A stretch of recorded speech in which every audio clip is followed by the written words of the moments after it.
right, what I'm going to do today, we'll see how long this takes because I have no idea if it'll take the whole period or part of the period.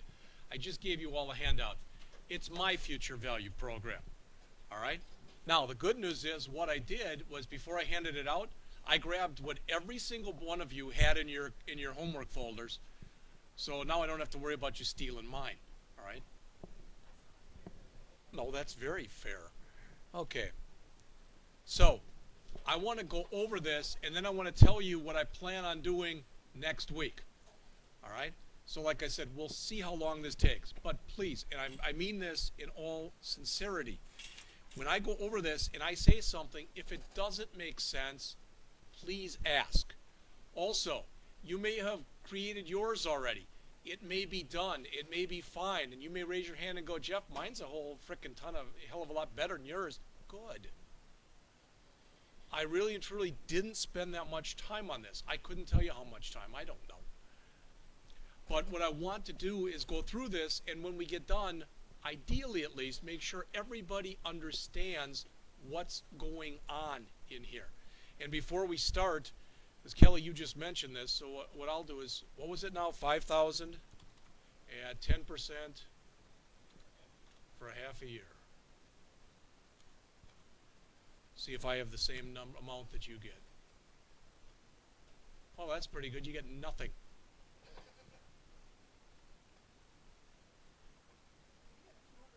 Well, I think it's because I believe in my calculation that it works with integers. But we'll go back and look at it in just a minute. Okay? All right. Now, I'm taking for granted that everything that's in here, everybody gets. So I'm not going over a bit of that. And again, the way I did this, you may have done it a totally different way, and that's not a problem. All right? So taking it from the, not the top, but near the top here, right there. Now I've got define variables and set to empty values. Well, that's already a crummy comment because those aren't empty values. All right? But what I decided to do was to come up with 3 different types of generic errors. One, if there was no value put into the text box, as you can see. One, if it was non-numeric, and one, if it was a negative number. All right? And then I would set investment error or interest rate error or years error to one of those if indeed there was no value put in, or it was non-numeric, or it was negative. Does all that make sense? Again, not that you had to do it that way. That's just the way I decided to do it. All right? Then what I did here, what these values right here are, just so you're aware of it, is if you looked at mine when I ran it, so if I put in 4444 at 2% for 6 years, all right?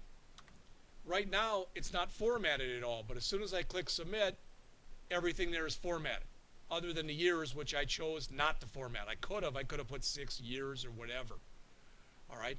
But you'll notice that the amount invested and the future value both are formatted for, I manually put the $ in, and then I formatted them to round it to 2 decimal places. And for the percentage, I just myself added the % sign. Does that make sense? The reason I'm telling you that is that's what those variables that you see right there in blue are. Or I'm sorry, in gray. That's what those are. All right? I put some comments in here, but I kind of broke the rule that I tell all of you to do in that I wrote it and then decided to comment. Again, not a good idea. All right? So, by now, I'm taking for granted that every one of you in here, every one of you understands what that particular line that's in gray means. All right? So if you have posted, so if you've clicked the submit button, it's going to do everything between there and right here. All right? There's no else on there. So if that's true, it's going to do all that stuff. It's okay to have this other function afterwards, and this one, because they're not being called by anything if the thing is false to begin with. All right? This is going to write the form right everything that's in here. Does that make sense to people? All right. So as we look through the actual code, because my concern is, and this is not, believe me, this is not at anybody in particular, this is at everybody in general. I want to make sure before we go on and do a little bit more work with sessions, and then we go on from there and we do some more work with databases, and we go on from there and actually build a site, you have a clue as to what's going on. That's what I wanted to make sure of. All right? You could say this is the hardest program. I didn't think it was particularly hard. Again, as I told you, I went back to that test program we did as a class, and I used that for the beginning of every program that I had. Not only that, you know, again, you may or may not agree, but this is me speaking. If you did, what did I ask you to do the prime number thing twice, right? Once, and then do it again with, okay. If you did the first one where you just enter a number, all you had to do was rip that function out and then create another form where you just called it 100 times. That was it. So really, if you did the first prime number one, the second prime number one, you should have been able to do literally in 5 or 10 minutes. All right? Okay. So what I'm doing here is on every one of these, I call that test input. So I call it for investment, I call it for interest rate, and I call it for years. So that test input, as you've already seen, it trims it, which removes any leading and trailing spaces. It calls strip slashes, all right, and it calls HTML special chars. So what that should do is if you tried to put any garbage in there, it should strip it out, okay? Could I have done even more stuff? I'm sure always you can do more stuff. All right, so this is what we pass in, and you'll notice that we pass it in right there. We modify it here, here, and here, and then we pass it back there. All right, so in each one of those cases, ideally at least, after I've called this, all three of those times, it'll be free from garbage, okay? So the first thing we do here is we check and see if it's empty. And if it's empty, we set it equal to empty error. I just made it, again, real generic. No value put in text box. That's it. So if I get down to here, as the comment says, the name wasn't empty. And all I checked for in here was if it's not numeric. All right? I'm sorry, for the investment. All I checked in there for the investment, that's his name. I don't know why, but that's the wonders of copy and paste. So investment was not empty. And they probably all of them say name. Yes, they do. So that should say interest rate. And that last one should say years. I told you, I copied it right from the test one that we did as a class. All right? It's not an excuse. That's just the truth. I screwed up. There you go. All right. So if you get down to here, the investment was not empty. So the next thing I do is I check to see if it was non-numeric. All right? If it is non-numeric, we put that non-number error in there. All right? Otherwise, if it's less than 0, okay, we put that it's negative. So if we get down to here, and I'm going to do this next time. I thought of this later, that really what I could have done is instead of having all this stuff in there, you know, et cetera, and all these different errors, I'm just going to make an array that I'm going to call errors.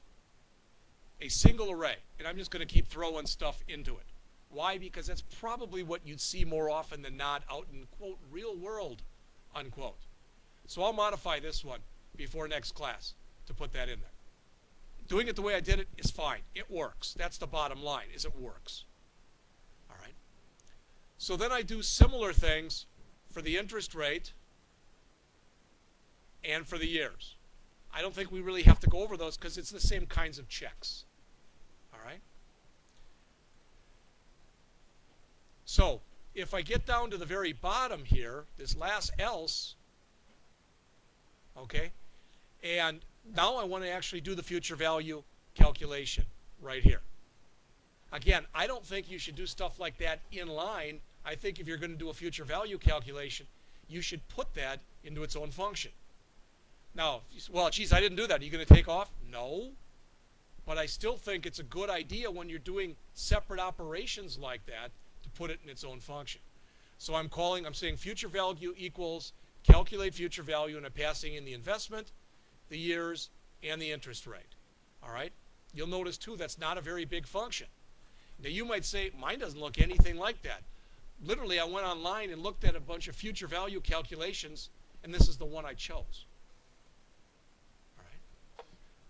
I guess what kind of bugs me, not with you guys,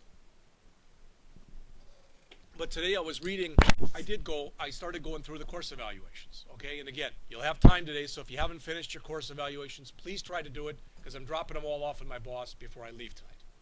All right, so whatever's not there, she doesn't get. All right, but several of the first-year people wrote down, we're going through here at breakneck speed. Okay, that was actually a term used by one of them. And I don't know about you, John, I don't think we are. All right, and are we going fast? We're going fast enough. They've had a lot of lab time, but my guess is whoever wrote that probably isn't around during lab time, or if they are, they're not asking the lab assistants or me for help. That's what we're here for. I don't mind being asked questions. Andrew comes in. He's come in here the last couple days, and he comes in. He says, I'm sorry, I know you're doing something else. No, that's what I'm here for. Just because it's a lab period and I'm doing something else, I'll always find something else to do. But if you raise your hand, I'll try to help you. John will try to help you. Mike will try to help you. All right? I didn't mean you. Other Mike. Mike W. All right? But again, what bugs me, and I told this to John yesterday, I said, I think that for one of the lab periods yesterday, in one of the two classes, there were like 10 people. That's 40% of the class. That means 60% of the class wasn't there. It's much easier to tell with you guys, because if 40%, if there's 10 of you, and 40% of you are gone, now there's only 6 of you. And it's always funny about the class dynamic, too, because no one sits in that back table you right there. Last year, 4 out of the 7 people who graduated sat there, and 2 of the other ones sat here. And 2 tables where none of you sat. Again, just an interesting kind of class dynamic. All right? Okay.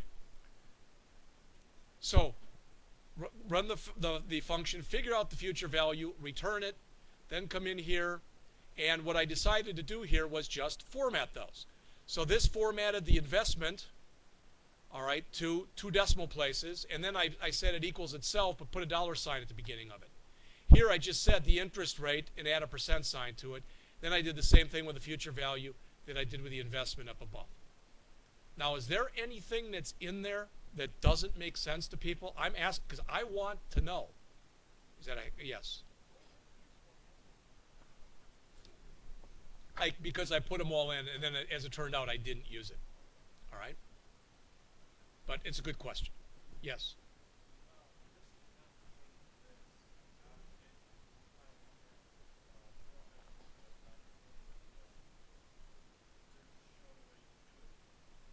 For the prime number? I'll tell you the worst way of doing it would be for you to literally sit there, because I've had people, I've assigned problems like this before, and the worst case I ever had was somebody who used a switch statement and put in every number between 1 and 100. And like put down 1, 3, 5, 7, 11, 13, 19, 23, 29, etc. And all those he put down, print out basically echo number is prime. All right, and then for the rest, he echoed out number is not prime.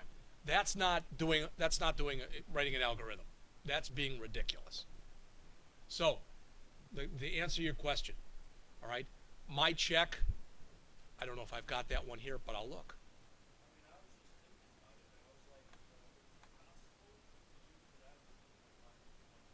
Yeah.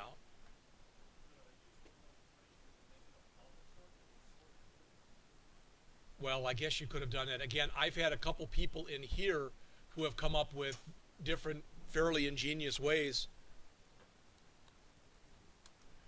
of doing the problem, and there are a lot of different ways of doing it.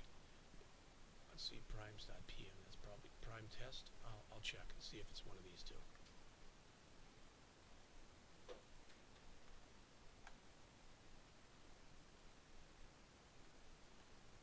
Okay, again, here's the second one. This is the whole program. 54 lines, and that's with 5 lines of HTML at the top and about 5 at the bottom. So about 40 lines, all right, 40 to 45 lines. So what did I do in here? If it's been posted, I wrote everything out to a string. and I said 100 times, call is prime and pass it the current value. So pass it the numbers from 1 to 100, okay? If it returned true, meaning it was prime, I add it to my string, okay? And this is my whole algorithm. I guess it doesn't all fit on one page, but if you go here to here, all right? So what am I doing? If the number is divisible by 2, there's no sense in even checking it. So I said just immediately, just don't check it. There's no reason to, all right? But otherwise, so we're only checking the prime ones. I'm sorry, we're only checking the odd ones. Go from 3 to the square root of the number and keep going up by 2. So check 3, 5, 7, 9, 11, etc. All right? If it's evenly divisible, return false, it can't be prime. Otherwise, you're not sure yet because you're not done. If you make it all the way through and you fall out of the loop, return true, meaning it's prime. So I don't know if I answered your question, but that's how I did it. All right, and I think this is the working one because I got 2 or 3 of these. So this is what? Prime number, it's right under HTDocs, prime number test 2. So let's see. No, that's the other one. I'll show you that one in a minute.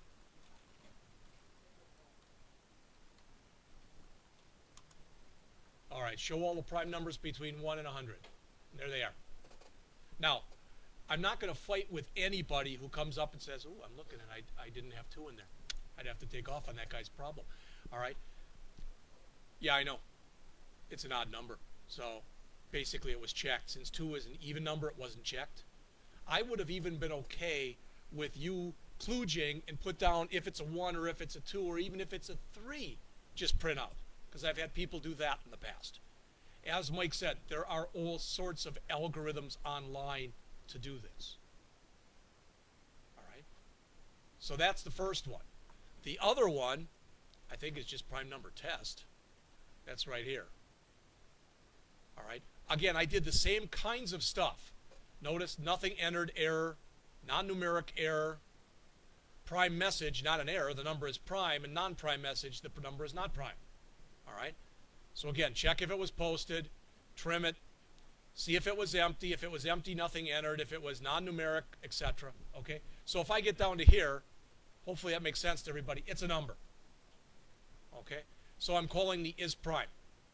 And if it returns true, it's going to say prime message, meaning the number is prime. Otherwise, it's going to say the number is not prime. And guess what? That's pretty much the same algorithm that I put in there before.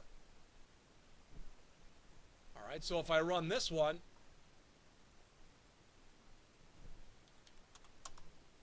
all right, put it in, if I leave it blank, nothing entered. If I put in non-numeric entered. If I put in a number, let's see what it does with 1. Number is prime, let's see what it does with 2. All right, so another mistake, same mistake I had on the last one. But if I put in 341, all right, it's not prime. I don't know what goes into it, but according to at least what I had, it's not prime. But let's try 19, which should be prime. Okay. 7, 5, 17, 19, 13. You know that this should catch, since it's the same algorithm, it should give me the same ones that I printed out.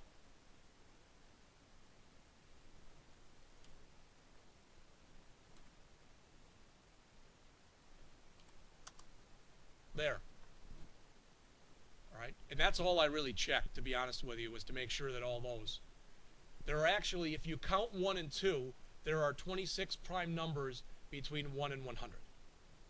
All right, if you count those two. Yeah, I understand. Believe me, there are actually, mathematicians have actually had arguments over stuff like this. Yeah. So, I mean, that's the prime number 1, or prime number 2. That's the future value. The Joes I already showed you, and the other one I already showed you. I think that was everything you were assigned, as far as I remember. Yeah. All right.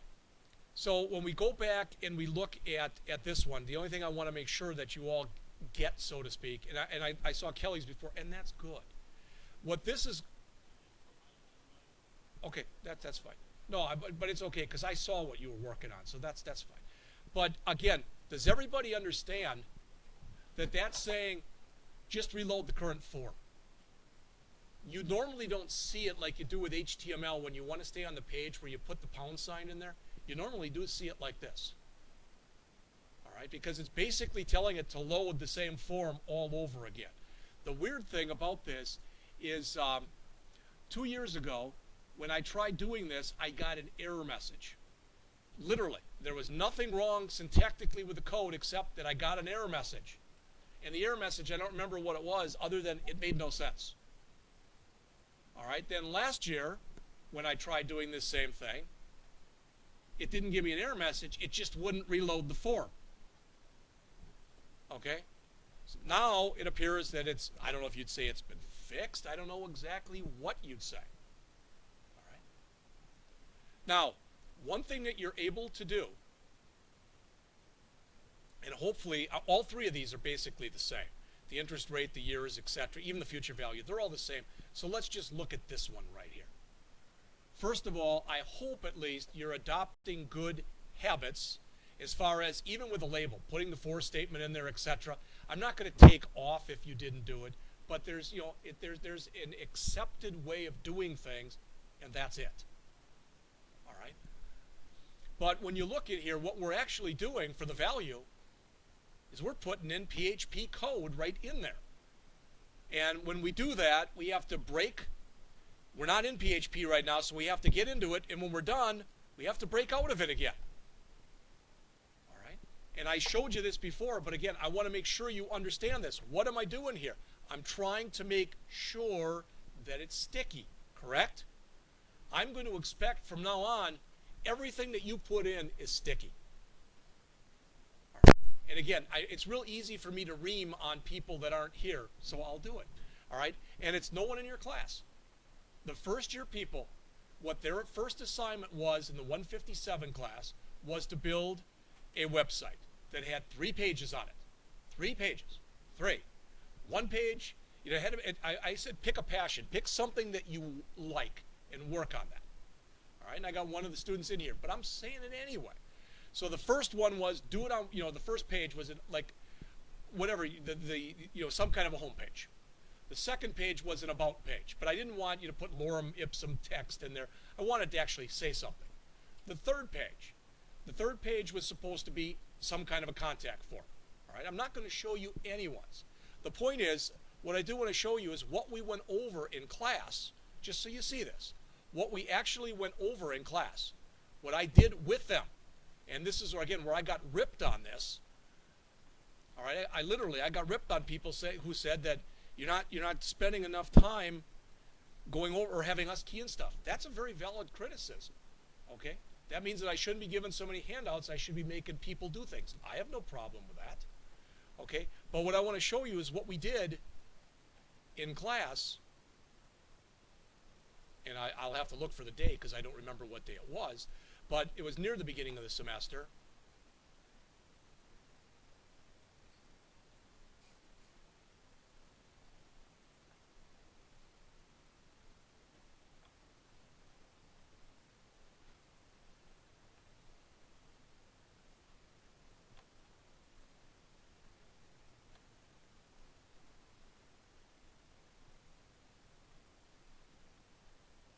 No, that's not it.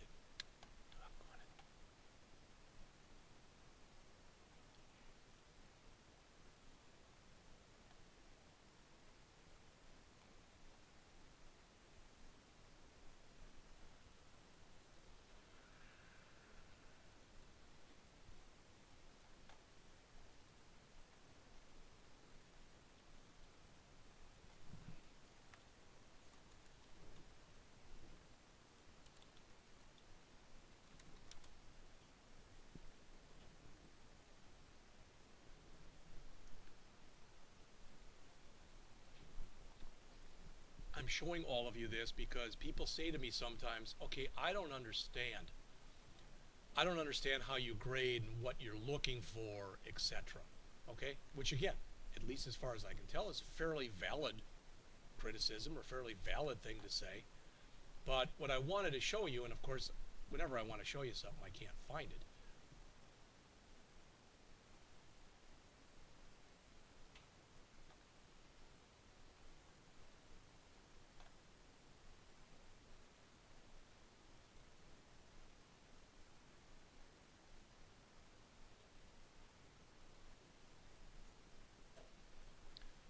right, this is close enough. This is basically it.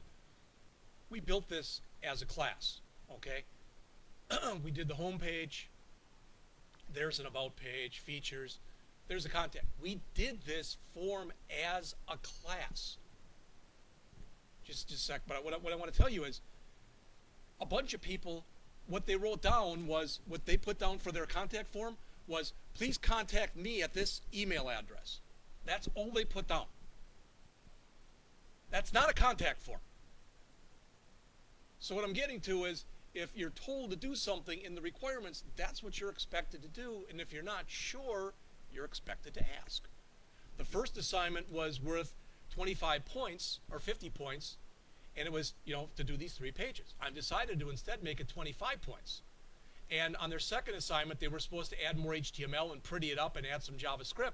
But now, everybody who didn't do a form somewhat similar to this has to go back and do that. And it just perturbs me when people say you don't explain to us how to do things. We did this. All right? Yes. You had your hand up. Yes, and we did the validation. We used HTML5 validation. What we're going to get to very soon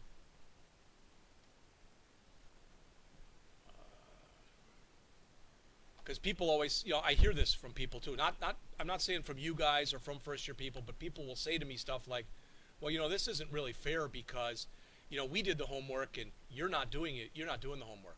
First of all, I don't exactly understand what that means, but somewhere again in my mess, I don't know where I did it.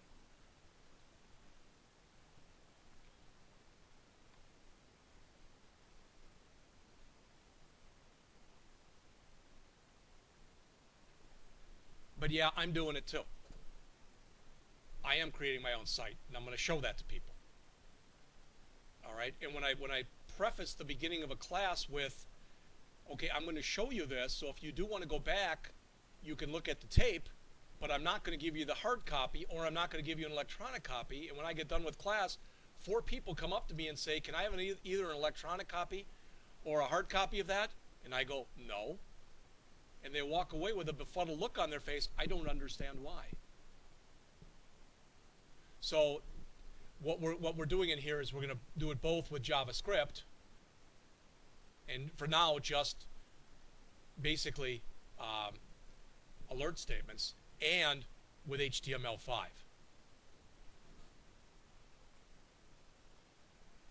That's what?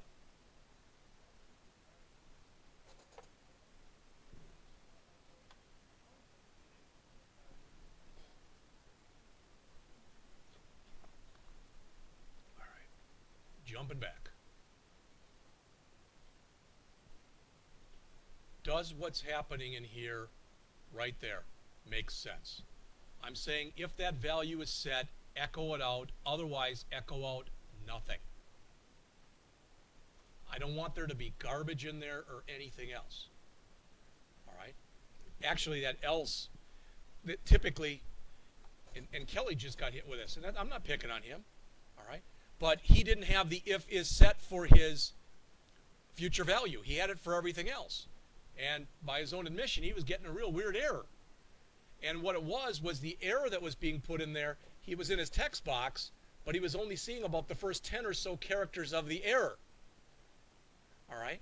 And it was because of the fact that he wasn't setting that, and it was attempting to print out that value. So again, what I'm expecting from now on is I'm expecting you to go in and, this goes without saying now on the next assignment. So if I forget to write it in there, it's going without saying that I expect the stuff to be sticky. All right? And what you'll see when we get into it in the next class is I'll expect you to use sessions. All right? You're going to have to use session variables. All right? Now, what I want to do, and I'm in the middle of doing it right now. I've got an error in my code, and I'm not sure what it is. That's why I'm not going to go any further with this today. But what I want to do is a couple things. First of all, just so you know, the code that we've been putting in there, the if statements and stuff that we put inside of our text box, they don't work inside of a button.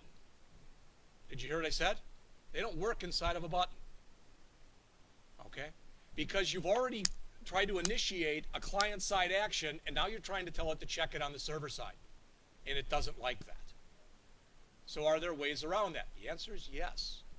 You can use jQuery and Ajax with PHP, and that's what I've been doing. I've already got it, so I've got literally what I've got here. It sends it to the next page, all right? And I got it. So what I want is on the first page. My first page, the one we'll look at next time, is going to look like this. So if I put this in there,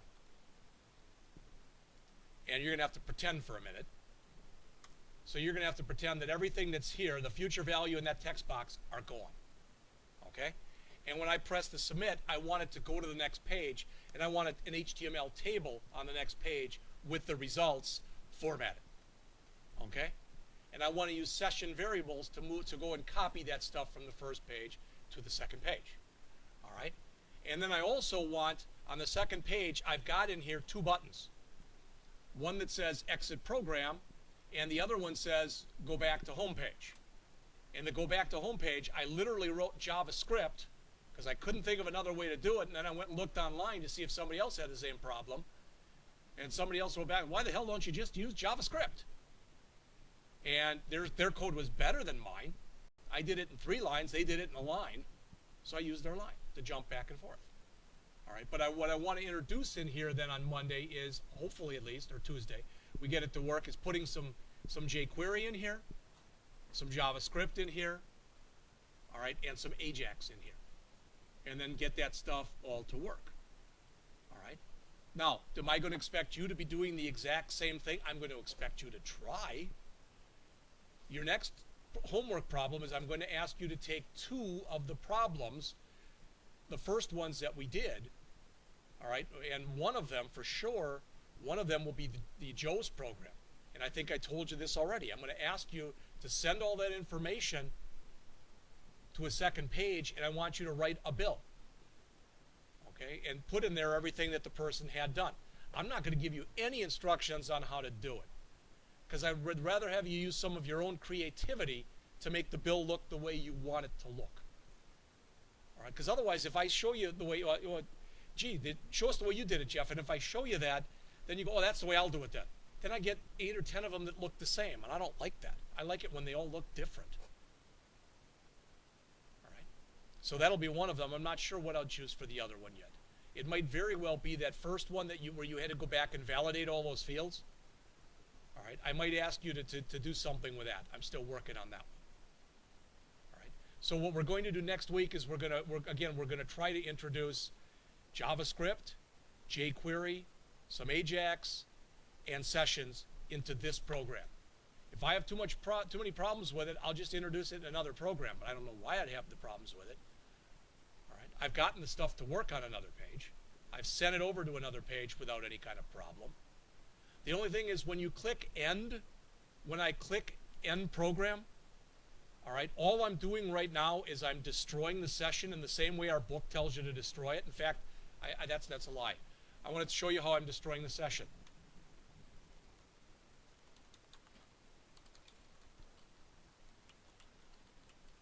I may have shown you this the other day because I don't remember anymore. I literally grabbed all the code verbatim out of php.net, which said start the session in case it's not started, set it equal to an empty array, check to see if there's any cookies, and if there are, get rid of all that stuff, and then destroy it. All right. The problem with doing it that way, and it works fine.